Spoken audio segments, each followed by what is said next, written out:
Yo, how's it going, everyone? Welcome back to the channel. My name is LionHeartZ, and today we are now well into the CS2 player break. So I wanted to sit down, take a second, and talk about who the best teams in Counter-Strike 2 are right now. Now, there's obviously no shortage of official rankings out there. You have ESL's take on it, you have Valve's world rankings, you have HLTV's top 20, but all of those rankings are trapped in the moment. They are the rankings as of right now. I wanted to take a look back at this entire season of results and condense everything down into a snapshot of who were the best teams in this inaugural set of tournaments for CS2. We'll talk about their notable results, how they got there, and what you can expect from these teams going into the next season in just a month's time. So if that sounds interesting to you guys, make sure you take a second, leave a like, leave a comment down below, and subscribe to the channel if you haven't already. It helps out immensely in the YouTube algorithm. Many of you who watch these videos are not subscribed, so make sure you take a second and do it. While you're down there, consider becoming a channel member for $5 a month. You can support me directly in what we do here, gain access to normal uploads like this one the night before everyone else, and also a shout out at the end of every video. And lastly, check me out on Twitch, twitch.tv/LionHeartZ1337. I stream Sunday through Friday, 8:30 p.m. Pacific Standard Time, streaming Counter-Strike. Sometimes I stream a little bit of variety. Come check me out. And with that, let's get started. And after much deliberation and consideration from my esteemed team of scientists, philosophers, statisticians, and great thinkers from all walks of life, I have boiled it down to a top 10 list that is as follows. Coming in at number 10, we have Heroic, followed by Virtus.pro at number 9, Astralis at 8, Complexity at 7, G2 at 6, NAVI at 5, Team Vitality at 4, Mouz at 3, Faze Clan at 2, and coming in at the number 1 spot for this first season of CS2 is Team Spirit. Now, before we get into the individual teams, I want to take a second to talk about the current strength of the field in CS2. Overall, I'd say this is a fairly balanced top 10. All these teams tend to compete quite well against each other. I do think there is a gap between the top 4 and the rest of the field. The top 4 teams tend to be the ones that are pretty safe bets to make like a semifinals run or deeper in any given tournament. However, we've been in the fortunate position that there hasn't been a single team that's been an overwhelming dominant force in every tournament they've played in, someone who's guaranteed to win or make the finals. Even FaZe, who had one of the best runs to open up the year, were never really guaranteed to win the whole thing, as they would give up maps to competition all over the place. The real problem right now is that outside of the top 10, there is a steep decline in quality talent. While I would say pretty much all of these teams, outside of maybe Heroic, can make a run to win a tournament, even pretty early on to what would be like the top 15 or top 20, teams like Liquid, the Mongols, Falcons, Furia, those teams really don't seem to put up much of an effort to make a run to, say, a grand finals. It feels like those teams fizzle out early, they have huge holes, they're currently going through roster revisions, they're the shakier teams that would compete in bigger tournaments. It does feel like the top 10 has a stranglehold on pretty much who is going to be winning any given event. Alright, now that we've established where we're going, let's take a second to talk about each of these teams individually. I'm going to take a little less time with teams on the back half of the top 10 and a little bit more time as we get closer to number 1. Starting off with Heroic, I think this is the most movable piece on this list. If you had another team you would want to put in the top 10 in their place, I wouldn't really argue with it too much. It feels very much like a revolving door. The reason ultimately that I chose Heroic is that they were a great gatekeeper. Teams that beat Heroic were pretty much guaranteed to make the semis or the quarterfinals of whatever tournament they were in. They have a lot of top 6s, top 8s, top 4s. They don't have a whole lot of high finishes beyond that, so Heroic defined themselves as being able to make it out of pretty much any given group stage with very few exceptions, and you had to face them in the quarterfinals more often than not. And they did all that despite getting absolutely backstabbed by their 2 best players, Down and Yavi, so that they could move to Astralis. This roster had very little expectations following that, and I think despite that, they've shown a great form of Counter-Strike, and I think they have a lot of room to improve. They may need to make a roster move for some more star power, but so far Tessus has had moments where he's looked absolutely incredible. Same thing with NAVI, and with the recent addition of Dexter and dropping Nikodas to the bench, I think Heroic coming into next season are poised to be a great underdog threat, and I'm excited to see how they do. Next up, we have Virtus.pro, a team that continues to frustrate me because we continue to expect a lot more out of them and they continue to underperform those expectations, but they're by no means bad enough that I would continually drop them outside of my top 10, because when they work, they have these flashes in the pan where they look incredibly dominant, especially now that they've added Electronic into the roster. The big thing is, during this season, Virtus.pro need to retool and reassess how they go about approaching the game with James as the in-game leader. I think that's going to continually be a problem for them until they embrace Electronic fully and move to a more aggressive playstyle. If they can, this is a team that really is a threat to move up these rankings in the next season. They could even be contending to win titles in the back half of this year, or they could continue to be mediocre and maybe even fall out of the top 10. I'm not sure, but as of right now, 9th feels like a great spot for them. especially as, just like Heroic, they act as a great gatekeeper for teams below them in the world rankings. Next up, we have Astralis, who are a tale of two teams. The first half of this year, up until the major, they were a disaster with Blame F. They failed to qualify for the major, and post, they kicked Blame F, they moved Device to the in-game leader and picked up Bro, and have shown some great results and great moments along the way. The back half of the year showed a lot of promise, and that's a lot of why they are so high on this list. They feel like a team that could easily be vying to make a semifinals or a finals run at any of these big events, but right now their big problem is that they are struggling against the best competition in the world. They do absolutely fantastic against teams around their rank and below them, but have fallen short in their big playoff matches thus far. Following them, we have Complexity, who have had a very interesting year thus far. They opened up the season with great runs at IEM Sydney and Blast Fall Finals. They maintained that all the way up until Katowice, where they went out really early, a disappointing show at the major. Then they made top 4 at Pro League, bombed out of Dallas, and then had good results at Yala Compass and ESL Challenger Jönköping to end the year. Complexity in a lot of ways are like a worse version of Vitality, where they are a team that lives and dies by their single superstar player.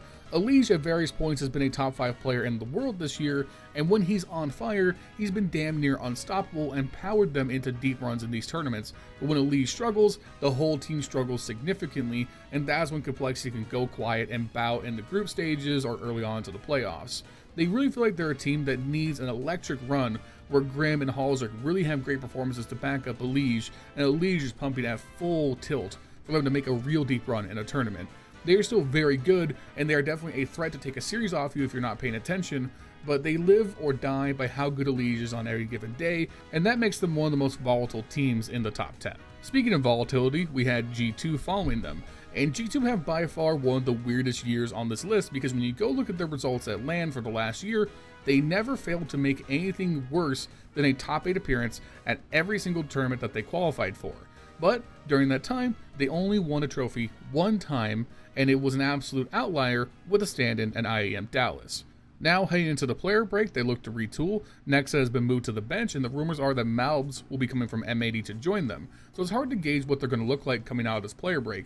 But looking at the upsides, Nico really found his form towards the back half of the season, and m0NESY blossomed into easily the best player in the world in the last few tournaments. He looked unstoppable, and when him and Nico could work together, is one of the most dominant forces I've ever seen out of a duo in Counter-Strike history. A topic for a different day if and when it's confirmed, but I do think Mouz might not be the right fit for what G2 needs, so coming into next season I am concerned. But again, when you have two people as talented as Nico and m0NESY, you're always going to be a threat, and that's why G2 are firmly in the top 10. Coming in at number 5, we have NAVI. And NAVI are really this high up because obviously they won the first ever CS2 major at Copenhagen. And that's a big deal. Whether you want to talk about whether it was a fluke run or not, it doesn't matter. Winning the major is winning the major. It's the biggest tournament on the calendar, and you get a lot of points for winning the major. I'm sorry, that's just how it is.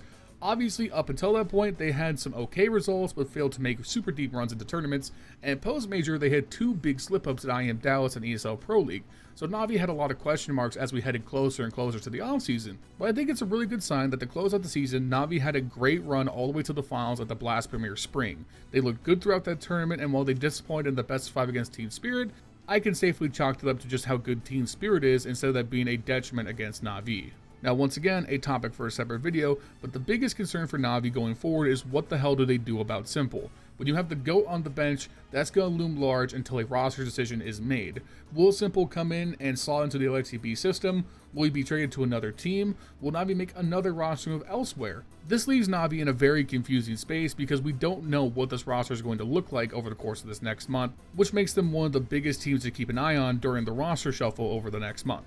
Alright, starting here at number 4 with Vitality, we're seeing a clear jump in skill compared to everyone else on the list.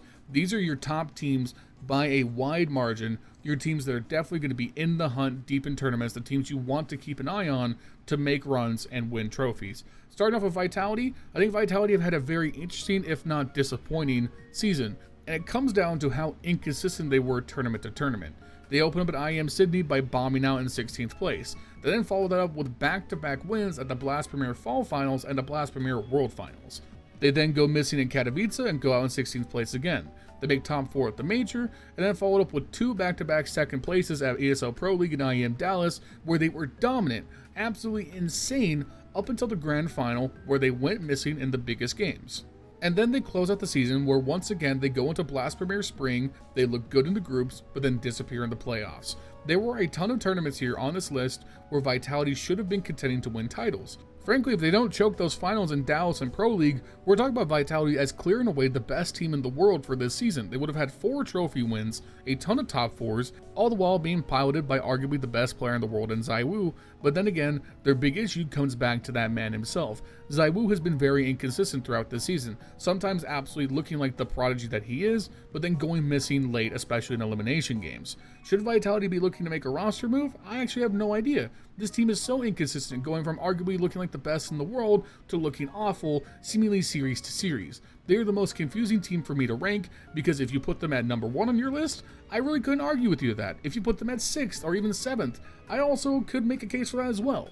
They are a team that is in flux, they are a team that's hard to predict, and because of that, I'm putting them at 4th, with the other 3 teams ahead of them just being more consistent overall over the calendar. And speaking of that consistency, we have Faze Clan. Faze Clan were by far the best team in the world to start off the first half of this season. They had an insanely dominant run where they made 8 straight finals, including the major, and won trophies in 3 of those tournaments at the CS Asia Championships, IEM Sydney, and IEM Chengdu. And keep in mind that along the way, they made a roster move, losing arguably their second best player in Twists, and bringing in Frozen. It basically didn't lose a step along the way until we got very deep in the calendar. The thing is, Faze Clan would have very easily secured a top 1 spot on my list had they managed to do just a little bit more. Obviously, the big things against them is that they had some major blow-ups in some of these finals. They went totally missing in the major final, which would have made them by far the best team in the world, but also down the stretch in tournaments like Pro League and Dallas, they had very shaky group stages. They would stabilize a little bit and then have another epic blow-up early on into the playoffs that would have them going home in 6th or 8th place. And the part that really hurt Faze Clan in this rating for me is that some of these losses were ugly. Like the loss they took from G2 at IEM Dallas, Vitality at Pro League, NAVI at the Major as some notable examples. However, there are some caveats. Faze played in pretty much more tournaments than anybody else during this stretch. They basically didn't take a break post-major, they just kept going to tournaments no matter what. And to a certain extent, I think you could see that fatigue building, especially at tournaments like Blast and IEM down the stretch. So could they retool, get some rest, try and figure some things out in terms of Rop's and Frozen's place and roles in the team? Yeah. The big conundrum with Faze is that it's incredibly hard to root against them. Kerrigan still at this point in his career is the best IGL in the world. However, he's not getting any younger. Same thing with Rain. And the tools around them, Brokey, Frozen, and Rop's, are very inconsistent tournament to tournament. One of the best things about Twist as a talent is that he's very, very consistent. He rarely has tournaments where he drops off significantly, and that's just not the case with this current Faze roster. So while it's very hard for me to root against them, I need to see something from them early on to next season to have a lot of faith in them being guarantees to make these final runs like they have been earlier in the year. If I had to make kind of a far off prediction, I think this year, the end of this year, is going to be the last one for Kerrigan. I think we are looking at the end of this era of Faze by the time we hit the next player break. But that's just a guess. Moving on to number 2, we have my surprise team of the season, and that's Mouz, a team that really wasn't on my radar at all as I made my return to watching Pro Counter-Strike, but they've had one of the best runs of the entire year. They only failed to make top 8 at one tournament, and that was IEM Dallas towards the end of the calendar. They also had an insane run post-major where they went 2nd at IEM Chengdu, and then went back-to-back dominant victories at ESL Pro League Season 19 and the Boom Dacha Belgrade. And on the whole, this season was just damn solid for Mouz.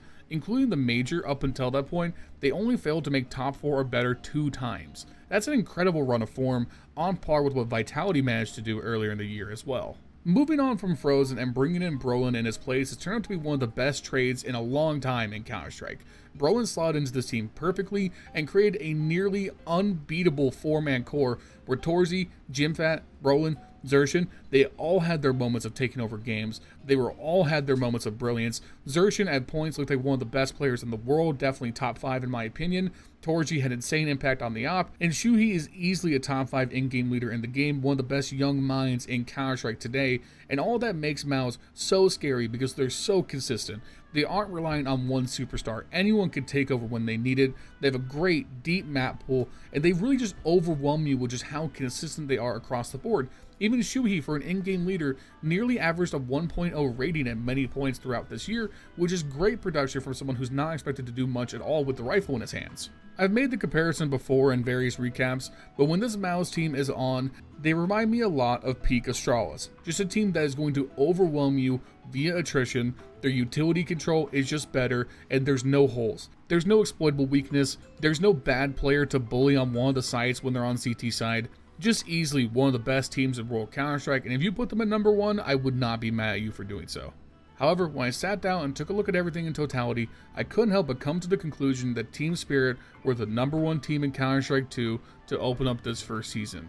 Now granted, they have the smallest sample size out of anybody in the top 10. They played the least tournaments. However, when they showed up, they left a mark everywhere they went. They were headed up by one of the best new players in the game, arguably the number 1 player in the world for this stretch of time in Donk.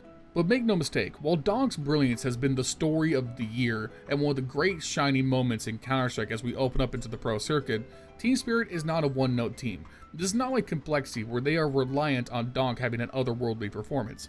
Spirit, they run deep. They have an incredible core of players and one of the best in-game leaders in the world, and when they're running on all cylinders, this team will dominate you from all aspects of play and make you look silly. When this team is winning, they are winning in almost unbeatable fashion.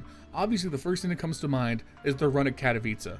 Donk had the best individual performance ever at that tournament, but he was not alone. Shiro, Zontic, both incredible players in their own right, are great supporting pieces for Donk's playstyle. They allow Donk to be as aggressive as he can be on both sides of play because you have Zontix who's going to back him up as a second rifler, and Shiro's ability to be like a prime device, sit far back in the map with the op and just take picks as they come to him, has made one of the deadliest 3-man cores in World Counter-Strike. Now, they are not a team free of criticism, as when they have lost, I feel like their losses have looked a little bit ugly. There have been times where I feel like they've been thoroughly stumped and not known what to do. Chopper as an in-game leader has oscillated between absolute brilliance and at times looking absolutely stuck. Most notably, the one that sticks out in my mind is their performance against Vitality at IEM Dallas, where Vitality made their T-sides look so simplistic on Dust 2 to the point that they were getting entrapped into the tunnels and not looking like they had any idea how to get out of it. It looked like their in-game leading simply wasn't up to the task. However, they took the time, retooled their Dust 2, and then went back into the Blast Premier Spring Finals, played Vitality on Dust 2 again, and handed their ass to him on it. So they showed a great ability to adapt even when they did get found out.